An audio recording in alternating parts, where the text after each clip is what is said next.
शलभ जी, रामपुर। राधे राधे। जय श्री राधे महाराज जी, आपके चरणों में कोटि कोटि प्रणाम। महाराज जी, अपने प्रियजन द्वारा कष्ट दिए जाने पर मैं इसे अपना प्रारब्ध मानकर सह लेता हूँ, परंतु ऐसे में एक प्रश्न मन में बार बार आता है कि मेरा तो ये प्रारब्ध हुआ, परंतु मुझे दुख प्रदान करने वाले व्यक्ति का ये नवीन कर्म है या वो एक निर्मित। असल बात बच्चा, ये दुख सुख अज्ञान के द्वारा माना हुआ है, इसकी सत्ता नहीं है। जब तक इसकी सत्ता मानोगे, जैसे रस्सी में सांप की सत्ता नहीं है, मानोगे उसे कि नहीं सांप तो है, तो तुम्हारे भय को नष्ट नहीं किया जा सकता। जब तक तुम वहां नजदीक नहीं जाओगे और तुम ये देख नहीं लोगे कि रस्सी है सांप नहीं है, तब तक लाख हम समझाएं तो तुम्हारी समझ में नहीं आएगा। बच्चा, कोई यहां नहीं है जो तुम्हें कष्ट देता है। तुम्हारे विचार, तुम्हारे पूर्व किए हुए कर्म, वही तुम्हें दुख दे रहे हैं।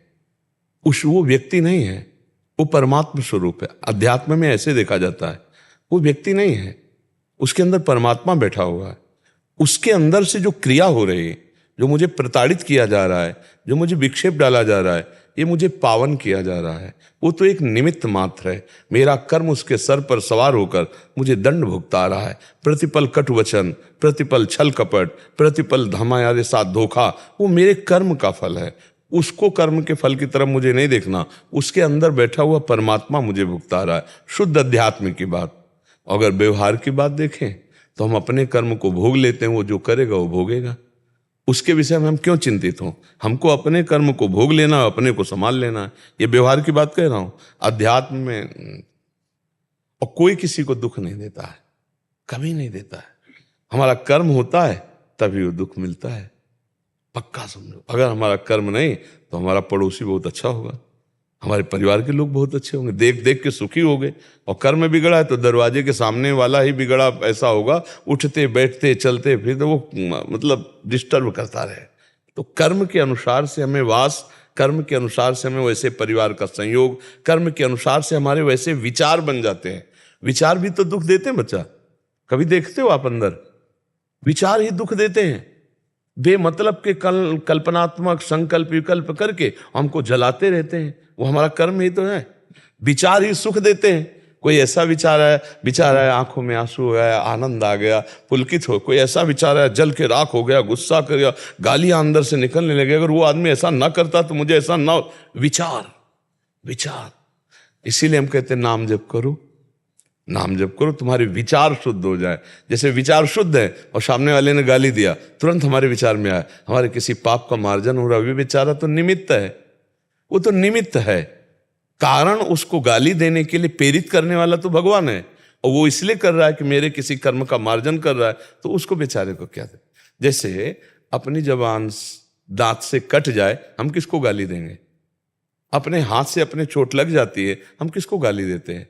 तो चूंकि अब वो अपना हाथ है इसलिए मुझे किसी पर गुस्सा नहीं आ रहा, तो ऐसे ही उसका भी हाथ उसी कर्म से प्रेरित है और वो हमें पीट रहा है, तो हमको गुस्सा नहीं होना, हमें सह लेना है।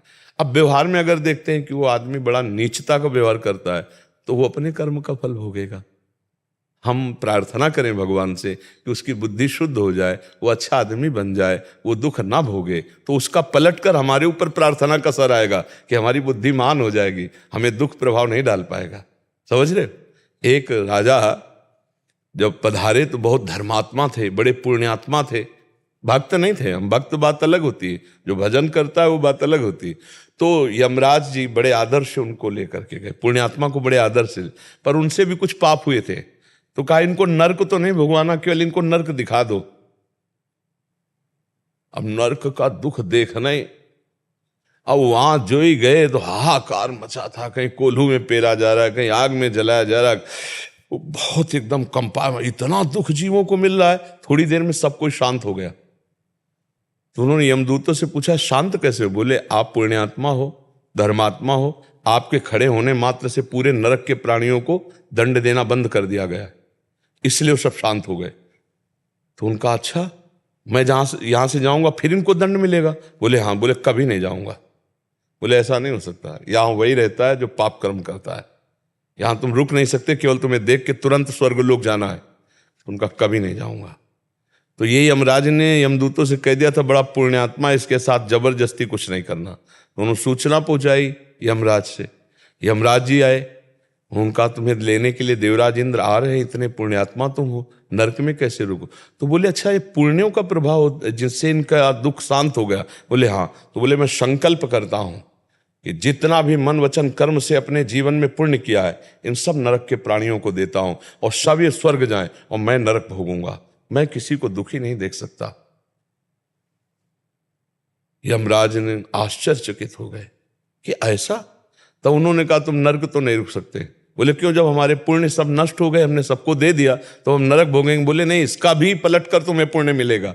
अब तुम ब्रह्मलोक जाओगे, स्वर्गलोक ले जाओगे, अब तुम ब्रह्मलोक जाओगे। तो समझ रहे हो, हमारा कोई अहित कर रहा है और हम ये प्रार्थना करें भगवान इसकी बुद्धि शुद्ध कर दो, भगवान इसको कभी दुख ना पहुंचे, तो वो पलट कर जो लौट के आएगा बड़ा दुख का नाश करने वाला, बड़ा सुख प्रदान करने वाला। और जब हम किसी को कहते हैं इसका नाश हो, अब वो पलट के आएगा तो उसको मिला कि नहीं मिला, लेकिन हम तो हमारे शुरू हो जाएगी आज से जलन होना, द्वेष होना, क्रोध होना, अशांति होना। तो बच्चा आए हो आप अध्यात्म समझने, व्यवहार नहीं। अध्यात्म में प्रार्थना, भगवान मेरे को ऐसी सामर्थ्य दो कि मैं सह सकूं और इसको ऐसी बुद्धि दो कि इसकी बुद्धि शुद्ध हो जाए। हे नाथ आप कृपा करो। अध्यात्म तो ये कहता है बच्चा, समझ रहे हो?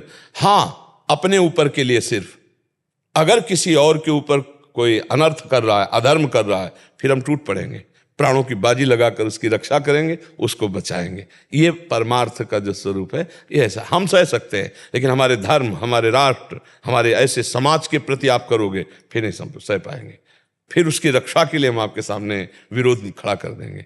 समझ रहे हैं आप? जैसे हमें गाली दो हम सह जाए, हमारे भगवान को गाली दोगे, हमारे गुरु को गाली दोगे, हमारे धर्म को गाली दोगे, तो हमारी जवान बंद कर दें अभी, इसी क्षण आवेश आ जाएगा।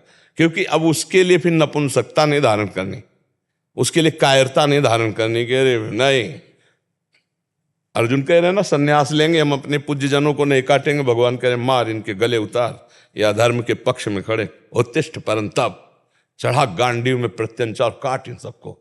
तो अपने सहने की बात हो सकती है, लेकिन धर्म का नाश अगर कोई कर रहा है, हमारे राष्ट्र पे आ रहे, हमारे समाज पे आ रहे, फिर हम वहां नहीं सहन करेंगे। कुछ सहन करने की सीमाएं हैं, समझ पा रहे हैं आप?